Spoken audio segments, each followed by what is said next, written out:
परम पिता परमात्मा का नाम, अल्लाह वाहिगुरु गॉड खुदा रब का नाम ऐसी सुखों की खान है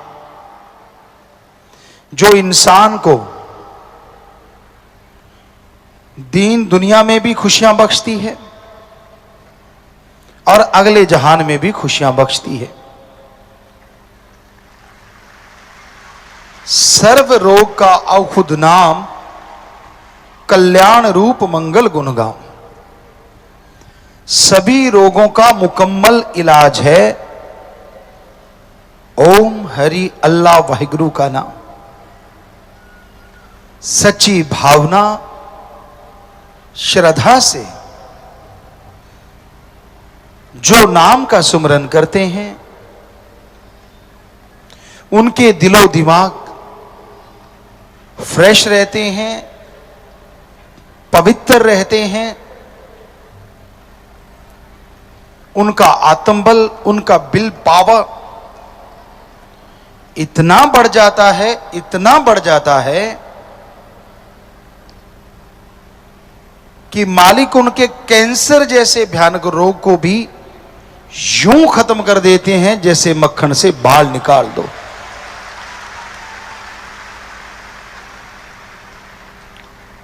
यहां लाखों के साथ ऐसा हुआ है और कंटिन्यू हो रहा है।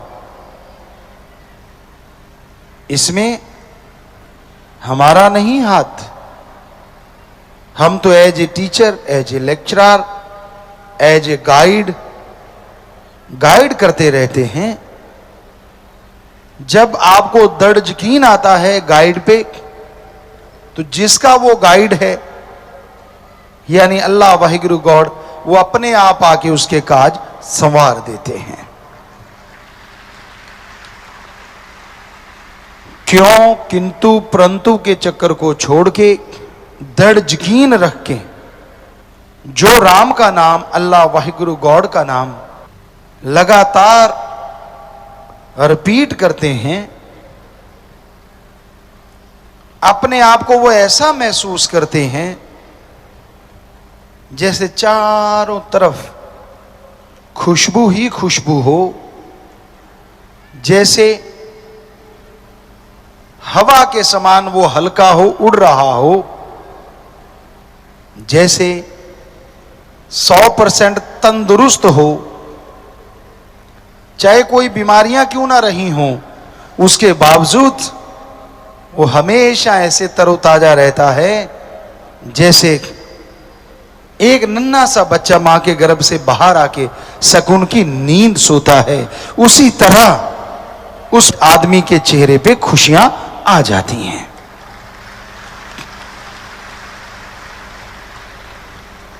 कभी भी आप गौर से देखो, नन्हा सा बालक जब सोया होता है, क्या गजब की मासूमियत होती है, कितना सुंदर चेहरा होता है जिसे देख के दूसरे भी खुश हो जाते हैं। उसी तरह जो सेवा और सुमरन करते हैं, उनके चेहरे मालिक के नूर से दमकने लगते हैं, चमकने लगते हैं। और जो भी कोई उन्हें देखता है, उन्हें शांति महसूस होती है। बर्फ के पहाड़ों के बीच में अगर कोई खड़ा हो और एकदम से सूरज निकल आए, उसे गर्मी तो आएगी, लेकिन बर्फ के पहाड़ों की ठंडक जाती नहीं, वो एहसास ठंडा ठंडा करवाती रहती है। उसी तरह मालिक का नाम है, सेवा है, अगर लगातार आप करते हैं तो आप बर्फ के पहाड़ों के बीच में होते हैं। जिंदगी जीते जीते कई बार गम का सूरज चढ़ता है, परेशानियों का सूरज चढ़ता है, लेकिन बर्फ के पहाड़ों के बीच होने की वजह से आपको हमेशा ठंडक महसूस होती रहती है और कर्म कैसे कट गए पता ही नहीं चलता। और अगर बर्फ के पहाड़ों के बीच में ना हो, बालू रेत में आप खड़े हो और सूरज अपनी पूरी तपिश लेके जून के महीने में, जैसे राजस्थान साइड हो, जैसलमेर साइड हो, निकलता है तो शरीर झुलस जाता है, चमड़ी जल जाती है। तो वो जो कर्म आपके कट गए हंसते हंसते, अगर राम नाम से ना जुड़े होते, पता नहीं कितने खज्जल खुआर होते, पता नहीं कितने बीमार होते, पता नहीं क्या क्या होता। आप भूलते बहुत जल्दी हो, इंसानी फितरत है वैसे तो ये, पर मालिक की दया में रहमत को कभी भूलना नहीं चाहिए। फितरत क्या है? आपके घर के आगे चारों तरफ पीछे सुंदर सुंदर फूल लगा लो, रात की रानी, खुशबूदार पेड़ पौधे लगा लो। जितने देर लगाया, महीना 2 महीने आपको खुशी रहेगी, असल तो 15 दिन। पहले 2-4 दिन तो आप बड़े गौर से देखोगे, फिर थोड़ा कम, फिर थोड़ा कम।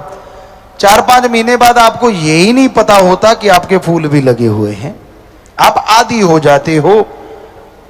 पर मालिक के लिए ऐसा नहीं होना चाहिए। वो रहमतें बरसाता है और आपको लगता हाँ ये तो उसका काम ही है। और जब दुखों का कोई पहाड़ टूटता है तब चिल्ला उठते हो, मेरा ये क्यों नहीं किया, और जो किया होता है वो सारा भूल जाते हो। तो उस अल्लाह वाहिगुरु राम का शुक्राना करो। वो नहीं चाहता कि मेरा कोई शुक्राना करे, क्योंकि कोई भी उसका शुक्राना करता है वो शुक्राना लेता नहीं बल्कि बदले में देता ही देता है। दुनिया में तो आप बड़ा मक्खनबाजी करते हो, किसी से पैसे लेने हो, महीना पहले ही भूमिका बांधनी शुरू कर देते हो। वाह यार कमाल है तेरी, बड़ी जमीन जायदाद है यार, तू तो बहुत अच्छा बंदा है, तू तो मेरा खास दोस्त है, तेरे जैसा तो कोई मेरा है ही नहीं। समझ लो कुछ ना कुछ होने वाला है। क्योंकि ज्यादा वटरिंग मक्खनबाजी जब इंसान करता है, अरे आप तो इंसान हो, फकीर को नहीं छोड़ते लोग, तो हमारे सामने आम फिरते रहते, घूमते रहते, और जब कुछ लेना हो तो फिर क्या उनके अंदाज होते हैं, आप तो मालिक हो, आप तो जानी जान हो हैं। हम कहते हैं यार इसके अंदर ये क्या हो गया। फिर जब मालिक सतगुरु की निगाह से देखते हैं, अच्छा इतनी डिमांड आने वाली है, आगे पीछे होता हाँ हाँ यार गुरु है, सतगुरु है, ठीक है। पर जब कुछ ज्यादा ही हो ना, घाटा पड़ने के चांसेस या कहीं फेल होने के चांसेस, बच्चों जो पेपर दे चुके या दे रहे हैं, तब देखना हो फिर क्या क्या गुण गाते हैं, फिर क्या कमाल की उनकी तरीके होते हैं। नहीं नहीं यार सतगुरु तो हाँ मालिक यार कमाल है यार, परमात्मा है यार। और जैसे काम निकल गया फिर वही गिल्ली डंडा, तड़ा तड़ा तड़ा तड़ा तड़ा, कोई मतलब नहीं। ये बड़े से लेके छोटे तक सबका हाल है। जब जरूरत पड़ती है तो भगवान जी शहद जैसे लगते हैं, और जब जरूरत नहीं तो उस फाइल जैसे लगते हैं जो अलमारी में लॉक लगा के छोड़ रखी है, जब जरूरत पड़ेगी तो दिखा देंगे रजिस्ट्री है यार मेरे पास। होता है ना, उसको कौन देखता है। एक बार रजिस्ट्री हो गई, जमीन जायदाद आप बहाते हैं, बीजते बोते, एक बार संभाल के रख दी, कभी कभार निगाह पड़ती है। तो आपने अल्लाह वाहिगुरु के नाम की जो रजिस्ट्री करवा रखी है ये थोड़ी अलग है। इसको जितनी बार पढ़ोगे, जितनी बार देखोगे, उतनी ही जमीन जायदाद बढ़ेगी, अंदर बाहर की खुशियां बढ़ेंगी।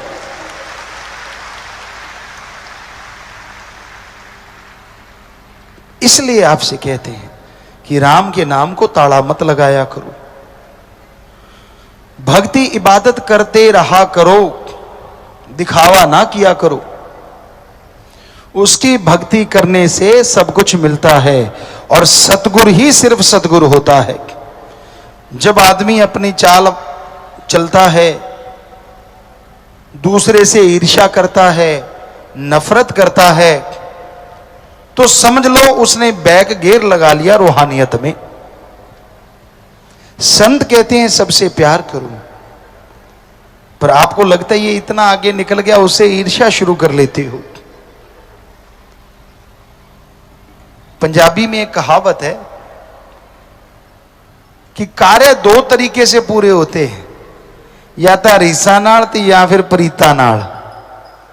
कि या तो इंटरेस्ट इतना हो जाए कि पूछो मत, जुनून बन जाए, या फिर किसी की नकल करो कि चलो यार ये सतगुरु का प्यार है तो मैं भी भक्ति करूंगा, मैं भी सेवा इबादत करूंगा, मैं भी इतना प्यारा बन जाऊंगा, तो आगे बढ़ सकते हो। अगर जड़ा ची दाती पाउंदे रहोगे तो तुहाडियां जड़ा कट्टियां जानियां। अगर ये सोचते रहोगे कि ये आगे निकल क्यों गया, मैंने इसको गिराना ही गिराना है, तो रूहानियत का असूल कुछ अलग ही है। जो दूसरे को गिराना चाहता है वो खुद गिर जाता है, और जो दूसरों की प्रशंसा करता है वो खुद आगे बढ़ जाता है। कभी ये ना सोचा करो, इस बात का अहंकार ना किया करो, मैं तो जी बहुत पुराना सत्संगी है। पुराने मॉडल की तो गाड़ियां भी होती हैं, कई तो इतनी अच्छी होती हैं लोग पूजते हैं उनको, और कई ऐसी होती हैं कबाड़ा बन जाती हैं। तो ये यहां रूहानियत में मॉडल का कुछ लेना देना नहीं, कौन से मॉडल की गाड़ी, मतलब कब नाम लिया। यहां तो आज जिसने नाम लिया, अगर उसने 100% अमल कर लिया, वो महीने में उनको छोड़ जाएगा जिनको सालों हो गया नाम लिए हुए। यहां तो अमलों से बेड़े पार होते हैं। कई लोग डराते हैं दूसरों, तेरे को बड़ा पता है, हमें इतने साल हो गए नाम लिए, तू नहीं जानता, हमें सब राई राई का पता। अरे तुलसी जी तो तौबा कर गए, जो कोई कहे संत को चीना, तुलसी हाथ कान को दीना। कि भाई अगर कोई कहता है संतों ने जो अल्लाह वाहिगुरु राम की बातें बताई कि मैं पूरी पा गया, कहते मैं तो तौबा करता हूं, अब इतने बड़े फकीर तौबा कर सकते हैं, तो आपको कैसे नॉलेज आ गया? अमल आप करते नहीं, सुमरण आप करते नहीं, गम चिंता बीमारियों में घिरे रहते हो, बचनों के फरकच्चे उड़ाते रहते हो। हाँ ये बता सकते हो, वो नहीं बताओगे इतने साल हो गए बचनों की धज्जियां उड़ाते। बताया कभी किसी ने? बताया? अगर किसी ने बताया हो सवाल ही पैदा नहीं होता, अपनी बेइज्जती करवानी है। हाँ ये जरूर बताया होगा, इतने साल हो गए मुझे नाम लिए, तेरे को पता नहीं। क्यों भाई, किस बात का रोब मार रहे हो? या तो ये बताओ कितने साल हो गए अमल करते हुए, 100% वचनों पे अमल कर रहे हो, फिर तो है खुशियों की बात। सो प्यारी साध संगत जीओ, एडा भोला खसम नहीं जेड़ा मगर चलित्र ना जाने, इहदे घर विच ओही बस सकदी जेड़ी सब चतुराइयां भुल जावे। एडा भोला खसम नहीं, गुरु साहबानों ने खसम कहा है वाहिगुरु को, और वाकई खसम के लायक ही नहीं है कोई। खसम हमने जो मीनिंग्स निकाला, हर दिल को जो खस्ता कर दे, दूसरे शब्दों में हर दिल को जो खुश कर दे। और कई माता बहना अपने पति को, हस्बैंड को खसम कह देते हैं। आप लोग भी सोचते हो खसम वही होता है जो पति होता है। अरे 100 में से 99 की तो जुत्तम पेल होती रहती है, एक दिल को तो खस्ता नहीं कर सकता, काहे का कसम। आप निगाह मार के देख लो, कहीं ना कहीं झगड़े झमेले चलती रहते। असल में तो भगवान है खसम, जो हर दिल को खस्ता कर दे, वो भगवान है। आपकी कौन सी रुचि है, क्या खाते हो, क्या पहनते हो, उसको सबका पता है, और वो सबकी इच्छाएं पूरी करता रहता है जो उसे मानता है। इसलिए गुरु साहबानों ने वाहिगुरु राम को ही खसम कहा, उनकी महिला बने। तो सच्चाई तो सच्चाई है, हर धर्म में ये देखा गया। सूफियत में, रूहानियत में संत पीर फकीर अपनी रूह मान के भगवान को अपना पति परमेश्वर माना। तो वो ऐसा है जो पल पल की जानता है, इसलिए उसको मक्खनबाजी से तो प्रभावित किया नहीं जा सकता। हम आपको डंके की चोट पे कहते हैं, बारी दिखावे जितने मर्जी करते रहो, जितने मर्जी भेष धार लो, जितने मर्जी हेंकड़ियां जमाते रहो, अमल कर लो तो हो सकता है 15-20 दिन में, ना करो तो चाहे सारी उम्र गुजर जाए तो भी उसके नूरी स्वरूप के दर्शन नहीं कर पाओगे। बिन अमलों के आलमा इल्म निकम्मे सारे, तू कोई अमल कमाला रे, अगर जश लेने मालिक द्वारे, अगर जश लेने सतगुरु द्वारे। जी हजूरिये मत बनो। कहते जी मैं गुरु को मानता हूं, बड़ी अच्छी बात है, पर गुरु की नहीं मानता, यह गड़बड़ है। गुरु को मानते हो तो अच्छी बात, पर गुरु की भी मानो, यानी उसकी बात भी मानो, फिर देखो अगर नजारे ना आए। क्योंकि गुरु नहीं कहता कि मुझे 100 दे जाओ, 500 दे जाओ, 1000 लाख करोड़ दे जाओ। वो क्या कहता है, इस जन्म में ये 2 काम करो, एक नाम जपो और प्रेम करो। किसी जीव का दिल ना दुखाना कभी, मौत याद रखो, मालिक से डरो। इतना ही काफी अगर मान लो तो। कई बार आप कह देते हो, अभी 47 नियम सुने होंगे आपने रूहानी जाम पीने के टाइम। जब गुरुमंत्र लेते हो 3 नियम तब दिए जाते हैं कि ये करना नहीं। आप कहते हो जी इतने नहीं मेरे से माने जाते, चलो फिर एक मान लो। एक तो मानना ही चाहिए ना, आदमी को शर्म आनी चाहिए, बाकी सारे छोड़ देते हैं, एक मान लो। ध्यान से सुनना, आगे भी एक बार आपको बोला था, आप बुरे कर्म कर लेना, पर एक बात मानना, यहां अल्लाह वाहिगुरु राम ना हो, वहां बुरा कर्म कर लेना। एक ही बात है बस, बाकी ना करो। एक तो मानोगे ना, शर्म आनी चाहिए, एक तो माननी चाहिए गुरु की, बाकी ना मानो। कि यहां अल्लाह वाहिगुरु राम हो, वहां बुरा कर्म ना करो, बस बात खत्म। और आपकी जानकारी के लिए बता दें, आपके अंदर कण कण में, जर्रे जर्रे में, इस जहान में, उस जहान में, हवा में, पानी में, आकाश में, आग में, तूफान में, हर जगह भगवान रहता है। ये वैसे जानकारी दी है आपको। अब जो आपके अंदर रहता है, ताला लगा के, कुंडी लगा के भी बुरा करोगे, वो तो आपके अंदर बैठा देख रहा है, करोगे कैसे। सो एक ही बात फकीर की काफी होती है। वो कहते ना, ओदी टक टक ते ओदा 61, वो वाली बात है। तो एक ही मान लेना भाई, ज्यादा नहीं माननी। तो आप रोज हमें दोष दे, इतने गुरुजी बचन, इतने कैसे मानूं, चले एक मान लो, बात ही खत्म। ठीक है, एक से एग्री हो जाओ, बात ही खत्म हो गई। पर ये एक मानने में आपको पता ही है क्या बताएं। अब ज्यादा पर्दा ना उठाएं तो अच्छा रहेगा, पसीने छूट जाते, कहने का मतलब। रूहानियत में अगर छोटे बने रहो ना, तो बहुत ज्यादा बड़े बन सकते हो। ये रूहानियत ऐसा मार्ग है, यहां जो डूबता है वो तैर जाता है, और जो तैरता है वो डूब जाता है। यानी डूबता मतलब जो दीनता, नम्रता सारी लाइफ पकड़ के रखता है, उसे वाहिगुरु अल्लाह राम खुशियों से माला माल कर देता है। और जो तैरता यानी अहंकार करता है, वो हमेशा मारा जाता है। इसलिए भाई, दीनता, नम्रता का पल्ला ना छोड़ो। उसको पल पल की खबर है, वो पर्दा रखता है, कोई आपके अच्छे संस्कार होंगे, आपको जताता नहीं, कोई आपके अच्छे विचार होंगे, पिछले जन्मों की कोई भक्ति होगी। पर यह मत समझो कि आपने अल्लाह को, राम को, सदगुरु को बुद्धू बना लिया, फिर तो गए आप। क्योंकि आप अपनी बुराइयां छुपाओगे, वो आपके दिमाग पे बोझ बन के आपकी आत्मा को कचोटती रहेंगी, तड़पाती रहेंगी। बहुत सारे लोगों से वास्ता पड़ता है। कई आते हैं, अपने सारे गुनाह बोल के बता के ऐसे होके चले जाते हैं जैसे फूल हो, हल्के फुल्के सुमन करेंगे, आगे से पक्का हो जाते कि गलती करूंगा ही नहीं। और कई आते हैं, तुझे देखिए केर सांगरी, उसमें केर होता है, पंजाबी जी कहते डेला, गोल गोल कंचे होंगे, बच्चे गोलियां खेडते।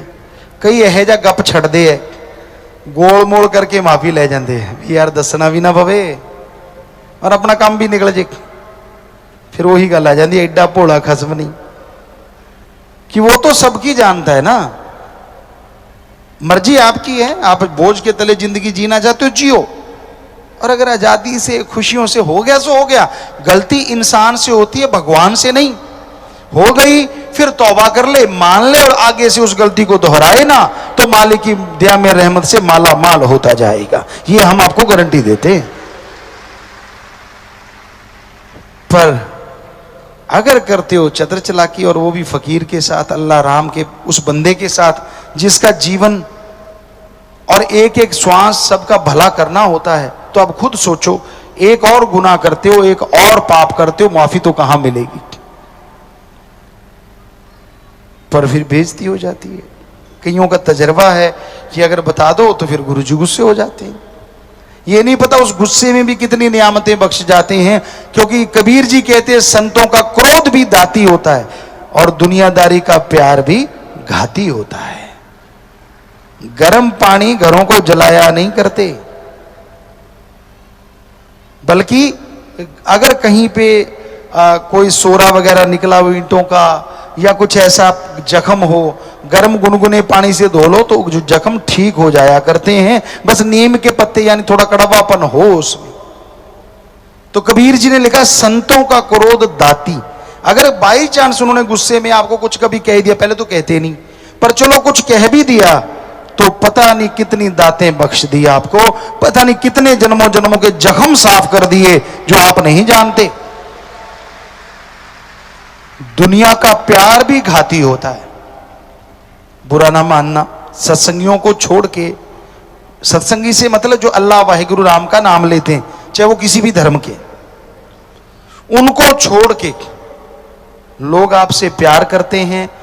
अगर ऊंची पदवी है, ऊंचा ओहदा, राज पहुंच, अच्छे ऑफिसर हो, अच्छा पैसा है, बुरा ना मानना, कहना पड़ता है, सुंदर कोई बहन बेटी है, तो आपके दोस्त वो बन जाएंगे जिनको कभी आपने देखा ही नहीं। पर बच के रहो, दुनियादारी का प्यार भी घाती होता है, घातक होता है। पता नहीं वो क्यों कर रहे हैं इतना ज्यादा, कुछ लेना होगा, कुछ आपसे कारण होगा, कोई मतलब होगा, इसलिए शायद बेगरज प्यार करने वाले हैं जो अल्लाह वाहिगुरु से सच्ची प्रीत करने वाले हैं। वो आज भी हैं, बीज नाश नहीं हुआ उनका। इंसानियत के सच्चे प्रहरी जो इंसानियत के लिए, मानवता के लिए जीते हैं, वो आज भी बेगरज प्यार करते हैं। अब कोई पागल घूम रहा है रोड पे और सत्संगी जाते हैं, उसका इलाज करवा देते। बताओ उनको क्या गर्ज है उससे, बताइए। बीमारों का इलाज करवा रहे हैं, प्यासों को पानी पिला रहे हैं।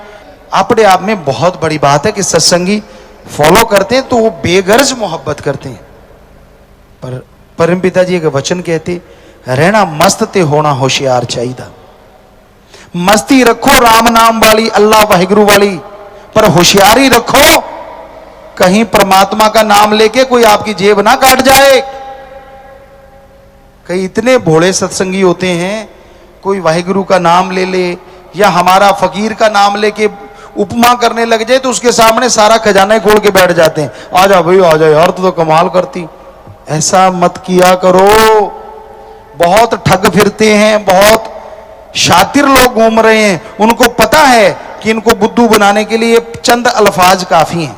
ये अलग बात है, सजा से वो भी नहीं बचेंगे जो आपको लूट के ले गए, पर ना तो उनको सजा मिले ना आपको कुछ हो, इसलिए थोड़े होशियार रहो। मस्ती रखो परमात्मा वाली, राम नाम वाली। तो भाई वहीं पे बात यहां से शुरू की, नाम का जाप किया करो, भक्ति इबादत किया करो, ताकि जन्मों जन्मों की मैल उतर जाए, गम चिंता टेंशन दूर हो जाए और मालिक की खुशियों से आप अंदर बाहर से माला माल हो जाए। सत्संग में इंसान जब चल के आता है, काफी रुकावटें भी आती हैं, कई बार कुछ परेशानियां भी आ जाती हैं। रुकावटें मन की हैं, मनमते लोगों की हैं। मन कहता है क्या मिल जाएगा तुझे, आज तो तेरा फलां काम बाकी है, आज तो तेरा फलां कार्य करने वाला है, छुट्टी का दिन है, फलां फलां काम करेंगे, एंजॉय करेंगे, इत्यादि इत्यादि इत्यादि। फलां जगह नहीं गए तो यार दोस्त उलाहना देंगे, फलां जगह नहीं गए तो लोग कहेंगे यार तू आया क्यों नहीं, सत्संग में नहीं जाएंगे तो कौन सा किसने पूछना है। भाई कहीं भी जाओ कोई रोक टोक नहीं होती, लेकिन वहां सिवाय बर्बादी के कुछ हासिल नहीं होता।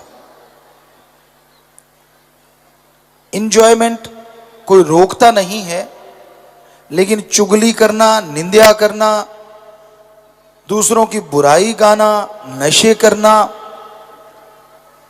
यह समय की बर्बादी के साथ साथ शरीर की भी बर्बादी है।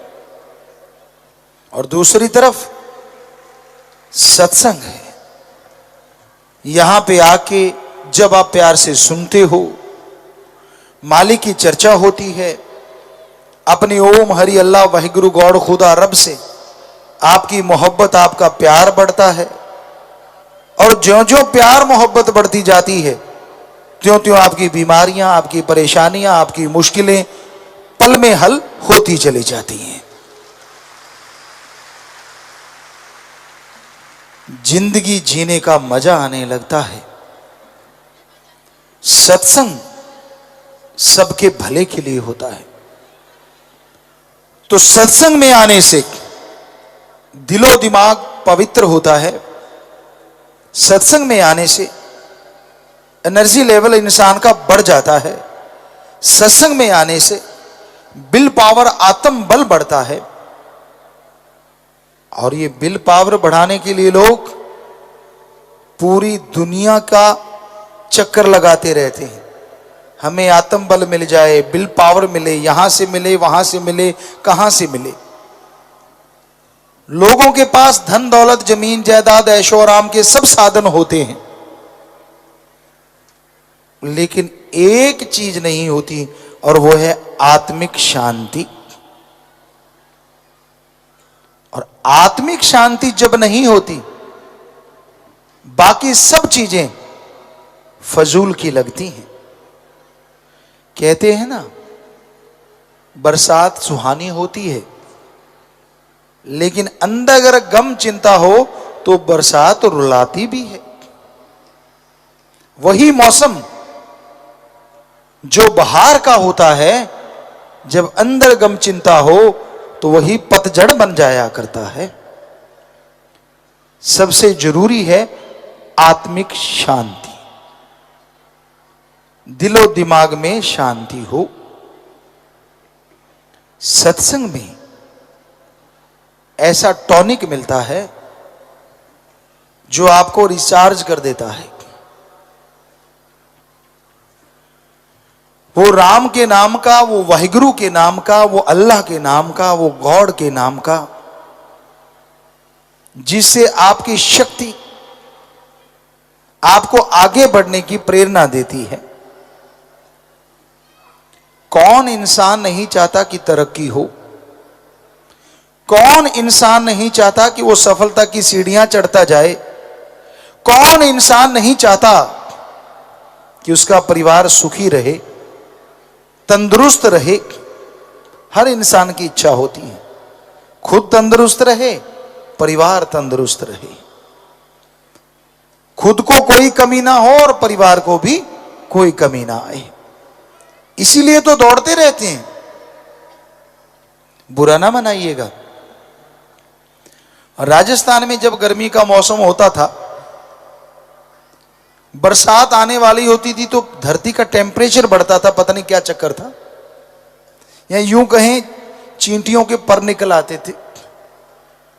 तो फिर एक धरती में छोटा सा बिल होता था उनका, और उसमें से इतने प्रेशर से वो बाहर निकलती थी।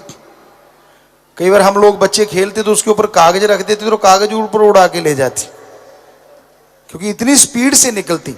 तो देखते रहते यार ये कितने प्रेशर से और इतनी सारी जा रही हैं।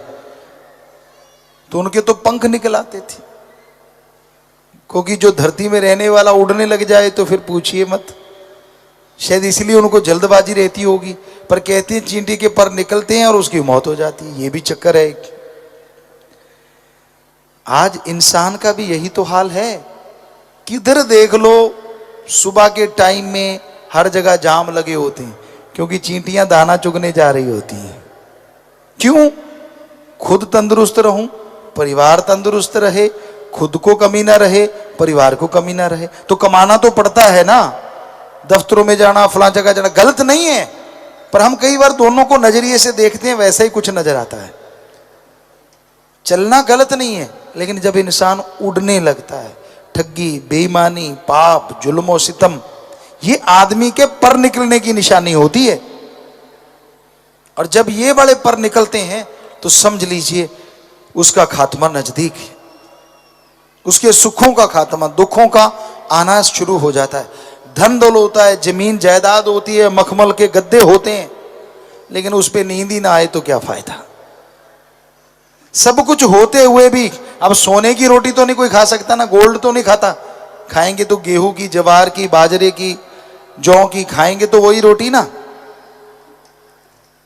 वो रोटी फिर स्वाद नहीं लगती, हजम नहीं होती। और इधर दिहाड़ी मजदूरी करने वाले 8-8 ठोक जाते हैं, सुबह तक पता ही नहीं चलता किधर गई। कंपेयर करके देखो, आप तुलना करके देखो, सुखी कौन है? वो मखमल के गद्दों पे, झूला देने वाले गद्दों पे करबटें बदलते बदलते सारी रात निकल जाती है। अजी छोड़िए, करबटें बदलते बदलते उनके मसल पुल हो जाते हैं, किसी की बाजू में दर्द, किसी के कहीं दर्द, किसी की गर्दन अकड़ गई। क्योंकि मसल को जितना रिलैक्स रखोगे वो उतना ही नरम हो जाता है, जितना पावरफुल बनाओगे उतना पावरफुल हो जाता है। और दूसरी तरफ, क्योंकि हमने तो दोनों जिंदगी देखी है बिल्कुल नजदीक से, और ये वाली जिंदगी ज्यादा जी है हमने, कि कहीं भी हैं वहीं लेट गए खेतों में, साथ ही हम लेटते थे, कोई बराबर काम करते थे तो लेट जाते थे खा के। मखमल छोड़िए, ये यूं लगता था जैसे आसमान में किसी ने झूला बांध दिया हो, सुबह उठ के अच्छा इतना टाइम हो भी गया, कहते हैं ना घोड़े बेच के सो गए। अब आप बताइए, नींद किसकी अच्छी और जिंदगी किसकी अच्छी? गाड़ियां हैं, जहाज हैं, सोना चारों तरफ पड़ा है, सब कुछ है, लेकिन नींद नहीं आ रही, खाना अच्छा नहीं लग रहा, गैस बन गई, कभी गैस ऊपर जा रही है, कभी नीचे जा रही है, टर टर टर टर चलता रहता है। और उधर गैस बन जाएगी, बनने की जगह हो तो ना, कमाई इतनी की होती है, मेहनत इतनी की होती है, जगह जगह बचती ही नहीं किसी चीज के लिए, खाया झट से हजम, खाया झट से हजम। तो हार्ड वर्क करने में जो मजा आता है और बॉडी जितनी तंदुरुस्त रहती है, आराम परस्ती में उतना ही दुखदाई हो जाता है सब कुछ।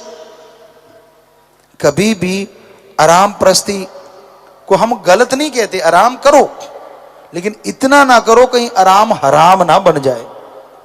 कमाई करो, लेकिन इतनी ठगी बेईमानी मत करो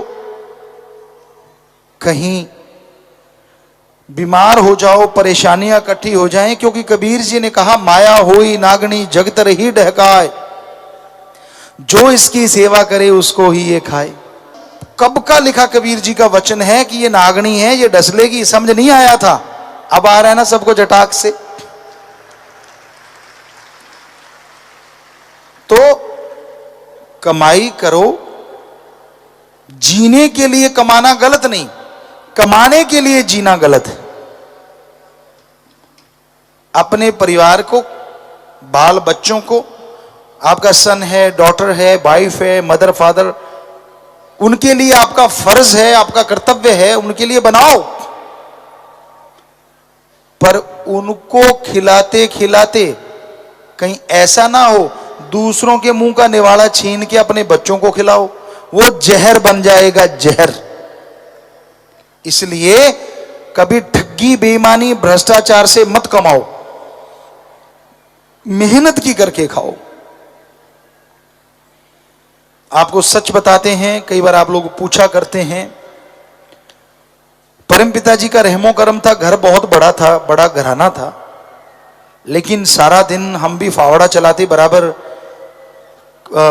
पानी की बारी होती, दिन रात की होती, पूरी रात आधा दिन, क्योंकि बड़ा खेत था, तो साथ लगे रहते। कभी नींद नहीं करते, लोगों के साथ मिलके 5-6 लोग होते, साथी होते। हम उन्हें नौकर नहीं कहते थे, उनसे रिश्ता होता था, वो हमें मामा कहते, तो हम उनका नाम लेके बुला लेते, ऐसा बस ज्यादातर। तो खेती करते, उसमें एक आनंद आता, एक लज्जत आती। कमाई करी, अगले दिन चाहे 100 रुपये ही मिलता, वो 100 रुपया ऐसे मिलता जैसे आज के बच्चों को, अमीरों को हीरे जवाहरात मिलते हैं।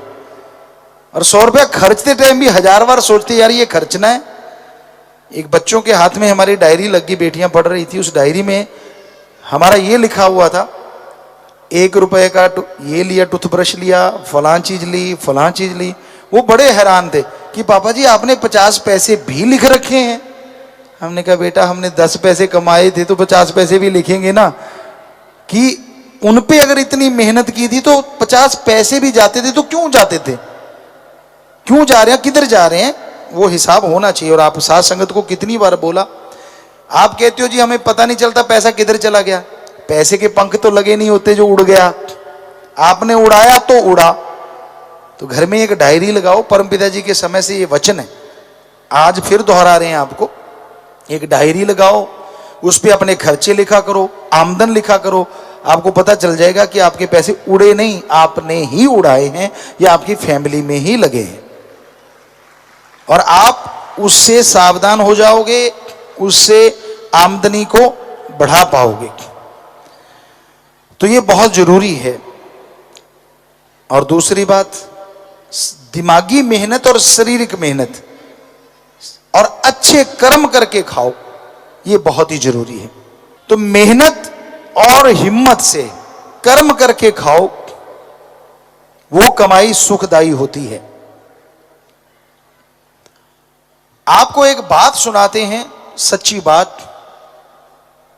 एक राजा था, वो मेहनत की करके खाता था। वो प्रजा का अपने आप को नौकर समझता था। उसने अपने लिए एक नौकर रखा हुआ था, मेहनत करता था और नौकर को भी उसी में से 2 अशरफियां, 1 अशरफी, तब अशरफियां चलती थी, सोने के मोहरें, तो महीने की 1-2 देता था उसको, और खुद अपना खाना अपनी मेहनत की कमाई से खाता था। अब उस नौकर के यहां से कोई सज्जन आए, बोला कि भाई तेरी बेटी की शादी होने वाली है और तुझे बुलाया है कि शादी करो। तो कहता ठीक है। नौकर सोच में पड़ गया। दूसरा कहता यार तू क्यों सोच में पड़ रहा है, इतना बड़ा राजा, उसका तू नौकर। नौकर चुप हो गया, बोला कुछ नहीं। हकीकत सामने तब आई जब नौकर गया, कहने लगा बादशाह, हे राजन, मैंने आपसे जो पैसे लेने हैं वो दे दीजिए, और बेटी की शादी है कुछ वो दे दीजिए।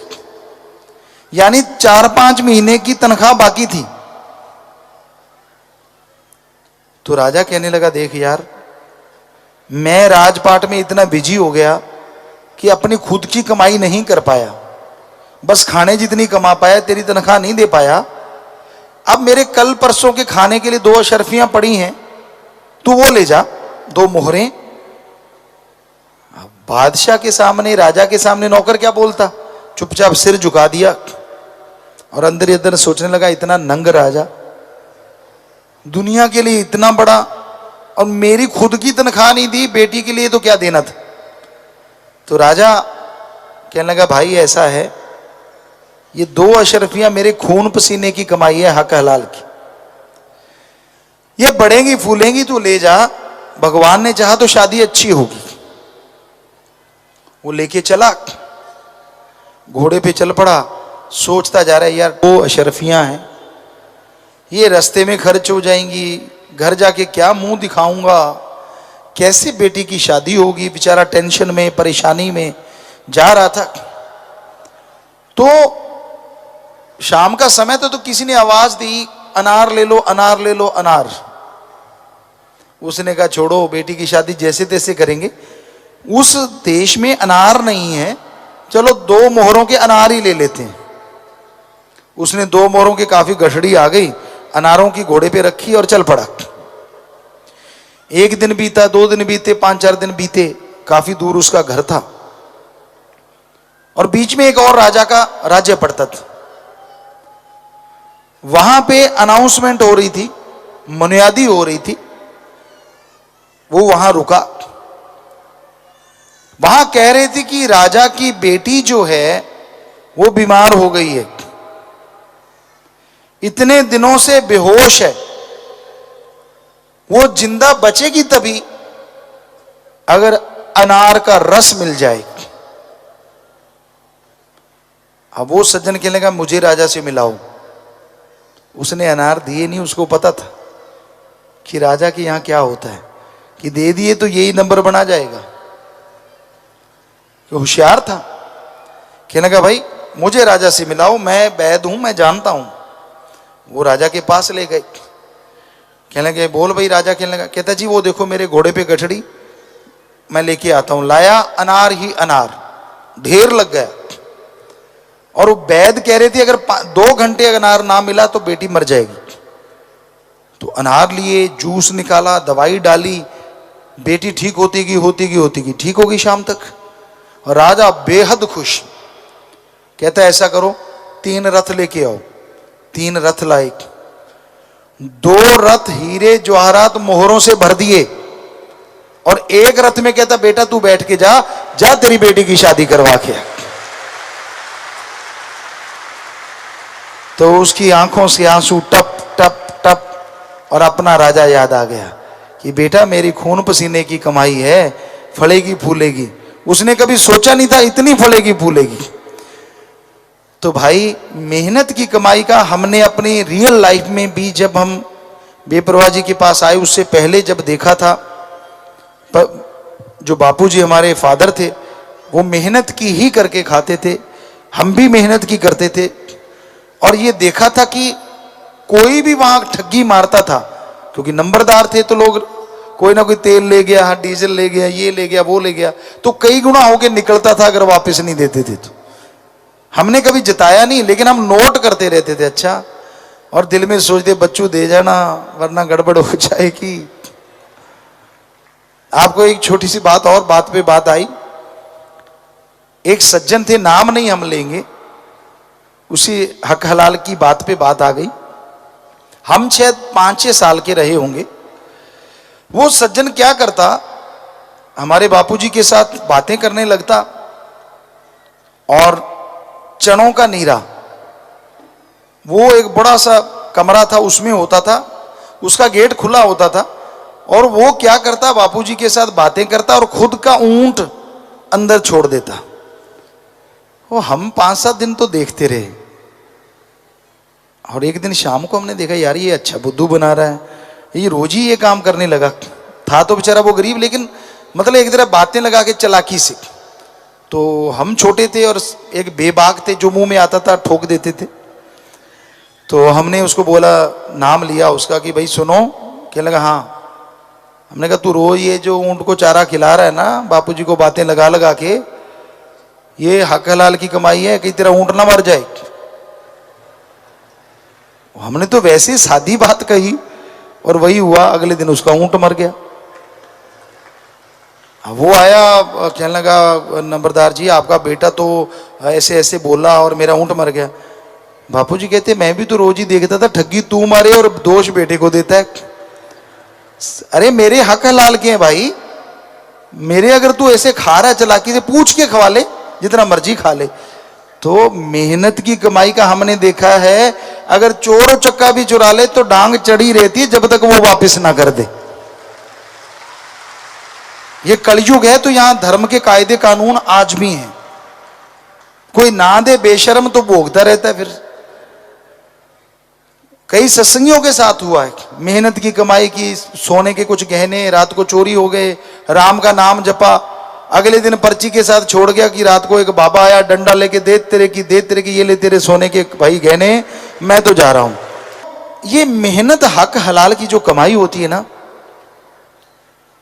ये गजब की होती है, करने में जोर आता है। हाँ, ठगी बेईमानी से कोठियां बहुत बढ़िया हो जाएंगी, जल्दी जल्दी बंगले बगीचे बन जाएंगे, ऐशोराम के साधन हो जाएंगे, पर बात वहीं आती है, सब कुछ होते भी अगर नींद ही ना आई और रोटी ही ना पची तो क्या फायदा हुआ सारा कुछ होने का।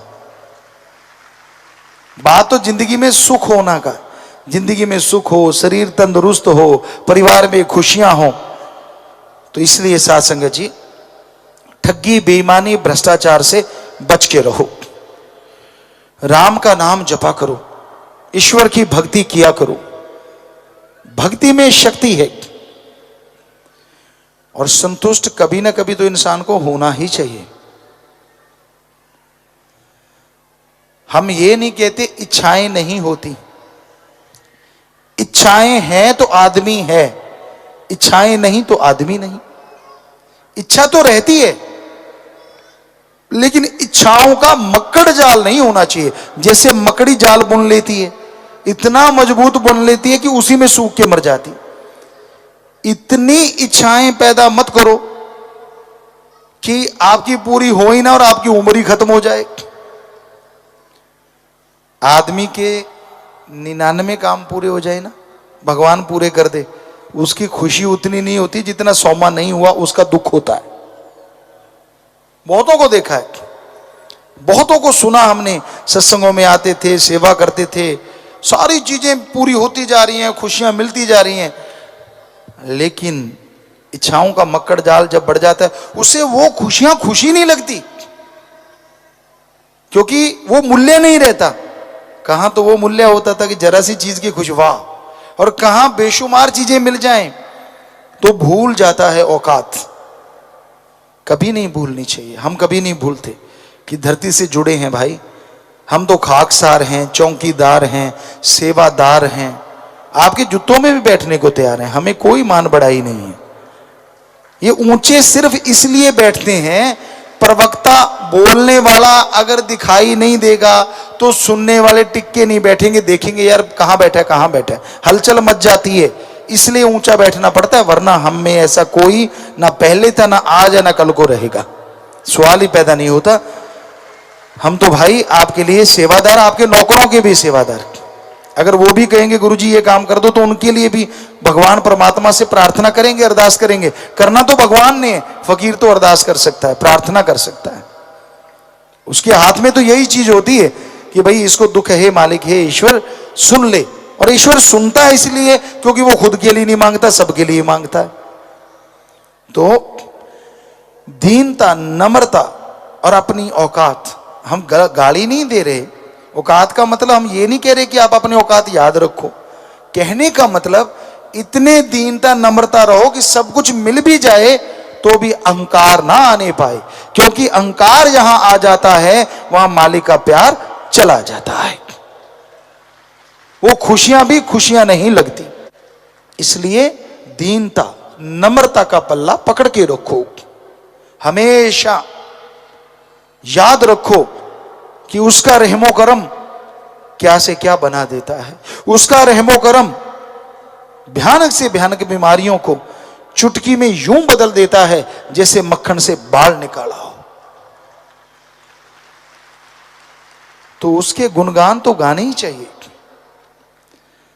हम जब भी आते थे एक ही लगन होती थी, गांव में जो नशेड़ी हैं, आसपास यार दोस्त हैं, मित्र हैं, गरीब लोग हैं जो पैसा नहीं दे सकते, उनको लाके शास्त्र नामदाता से नाम दिलवा दें, एक बार उनसे जोड़ दें, बाकी सतगुरु जाने और वो जाने।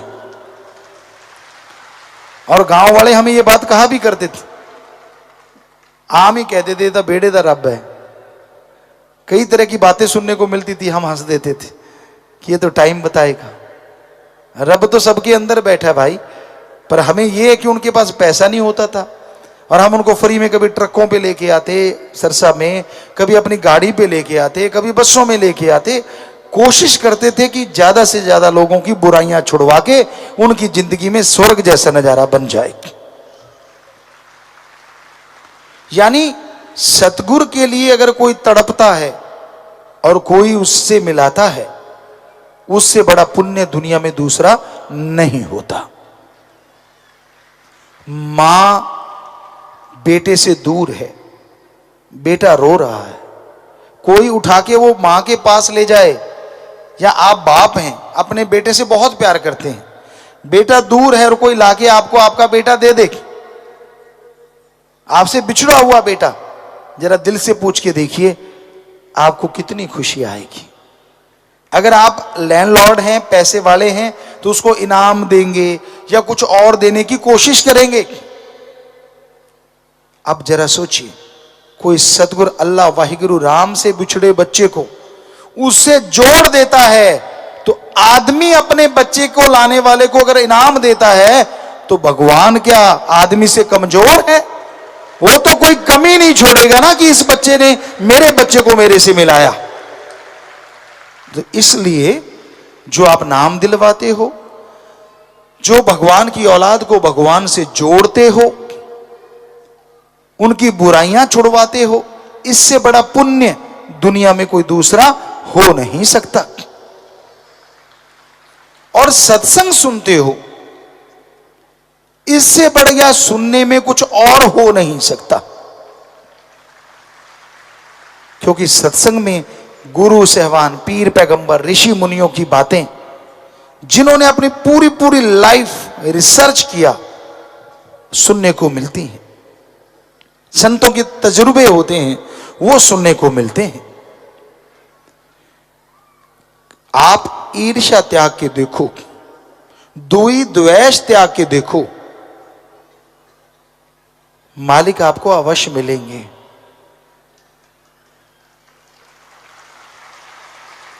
कई बार होता है इंसान को ईर्ष्या हर जगह चलती है। कोई क्षेत्र हमने नहीं देखा ईर्ष्या, निंदा, चुगली यहां ना चलती हो, हर जगह होता है। पंजाबी च तो कहावत भी है, कल दी भूतनी सिव्या जद। कोई नया आ जाए और पुराने वाले को आगे निकल जाए तो वो बजाय अपनी कमी ढूंढने की कि मैं वहीं क्यों खड़ा हूं, वो नहीं देखता, बल्कि ये देखते यार ये कल दी भूतनी सिव्या जद, ये अभी आगे कैसे आ गया। नहीं, भक्त कभी ऐसा नहीं सोचते। भक्तों का काम होता है कि मैंने अपनी जिंदगी का एम बनाया है, अच्छे काम करूंगा, कर्तव्य निर्वाह करूंगा, मेहनत की करके खाऊंगा और राम का नाम जपूंगा और सेवा। तो ये इसी लाइन को पकड़ के आगे बढ़ता जाएगा। ईर्ष्या द्वेष द्वेष छोड़ दे तो यकीनन उसकी पदवी बढ़ती जाती है, बढ़ती जाती है, बढ़ती जाती है। पर यह संभव होता है सुमरन से। सेवा करो, सुमरन करो और दृढ़ यकीन रखो अपने सदगुरु पे। दृढ़ यकीन जब इंसान को आ जाता है ना, बाकी चीजें तो फिर अपने आप ही जुड़ती चली जाती हैं, अपने आप ही सुमन होने लगता है, अपने आप ही सेवा चलने लग जाती है। दृढ़ यकीन आता है लगातार सत्संग सुनने से। सत्संग सुनोगे, अपने सवालात भेजो, अपने मन की जिज्ञासा शांत करो। जो आपके मन में कोई बुरी चीज आ रही है, आपके मन में गलत बात आ रही है, उसको निकालने के लिए आप पर्ची भेजिए। और जैसी वो चीजें आपके अंदर से निकल जाएंगी, आप मालिक से प्यार करने लगोगे। और मालिक अल्लाह वाहिगुरु राम से अगर प्यार हो जाएगा, अगर बादशाही आपका हो गया, तो क्या साजो सामान पीछे रह जाएगा? जरा सोच के देखिए। जिसका भगवान हो गया तो सारी सृष्टि उसकी हो गई। लेकिन बेटा दे दे, दूध दे दे, नोट दे दे, फला वोट दे दे, अभी हो जाएगा शुरू काम।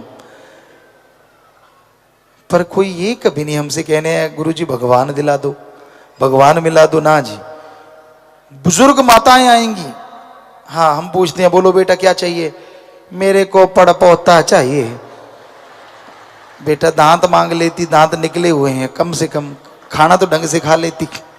हाँ पड़ पोता, वो पोता भी हो गया, अब पड़ पोता, फिर खड़ पोता मांगेगी। तो मतलब पता नहीं क्या क्या चलता रहता है। कभी ये भी मांग लिया करो, भगवान से भगवान चाहिए, ईश्वर से ईश्वर चाहिए। कभी नहीं मांगते। कोई कोई मांगते हैं और वो अपने भाग्य को चमका जाते हैं और खुशियों से नहा जाते हैं। ईश्वर से वेद कहते हैं, हमारे वेद, पवित्र वेद। ईश्वर से ईश्वर को मांगोगे तो कोई सी चीज की कमी कभी आएगी नहीं। पर भावना से मांगना है, कहीं सुन के मांग लो भगवान जी मैं तेरे से तेरे को मांग रहा हूं, और काम कुछ और ही कर रहे हो, धड़ाधड़ धड़ाधड़। कहनी करनी एक होनी चाहिए, वो सब जानता है। वहां डायलॉगबाजी नहीं चलती, फिल्मों में चलती है, वहां नहीं चलती। वहां तो रियलिटी, जो आपके अंदर रियल फील है वो फेस पे आए और वही जुबान पे हो, तो ये हो नहीं सकता।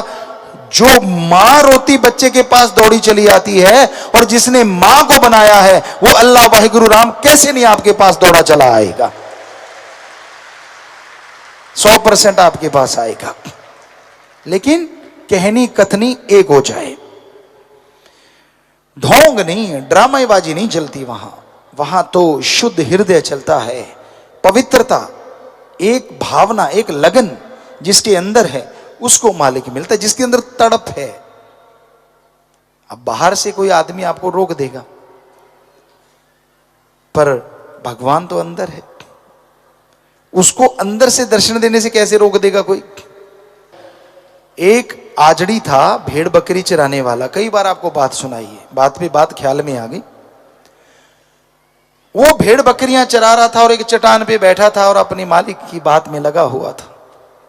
मूसा जो पैगंबर कहलाया, संत कहलाया, वो वहां से गुजर रहा था। मूसा को अहंकार हो गया कि मेरे जैसा भक्त अल्लाह का कोई है ही नहीं, और मालिक को अहंकार पसंद नहीं अपने भक्तों में। तो आजड़ी पत्थरों पे बैठा है, मूसा उसके पास से निकला। वो आजड़ी हाथ ऊपर करके, हे अल्लाह ताला, तू कभी बीमार हो ना, मेरे पास आना, मैं तुझे अपनी भेड़ों का दूध पिलाऊंगा। बड़ा ताकतवर होता है। हे अल्लाह, मैं तुझे ऊन की चद्दर उड़ाऊंगा। यही नहीं अल्लाह ताला, मैं तेरे कदम दबाता रहूंगा सारी रात। मूसा ने सुना और गुस्सा आ गया। उसने उसका बाजू पकड़ा और झटक दिया। आजड़ी ने देखा नया बंदा, कहने लगा हाँ भाई क्या हुआ? कहने लगा तू काफिर है। काफिर का मतलब होता है जो मालिक को नहीं मानते। तो वो कहने लगा क्यों? कहता बता, अल्लाह भी कभी बीमार होता है? और बीमार होगा तो तेरी भेड़ों का दूध बचा, और कोई चीज ही नहीं है। तेरी ही ऊन की चद्दर लेगा वो, मैली कुचैली चद्दर तेरी। काफी कुछ मूसा उसे बोला। आजड़ी के दिल पे लगी। वो अपने कपड़े फाड़ता हुआ, बाल नोचता हुआ भाग गया, चीखता हुआ। मूसा भी पैगंबर था, संत था, उसका भी दिल कांप गया। ओहो, मैंने ये क्या कर डाला? तो इबादत में बैठ गया।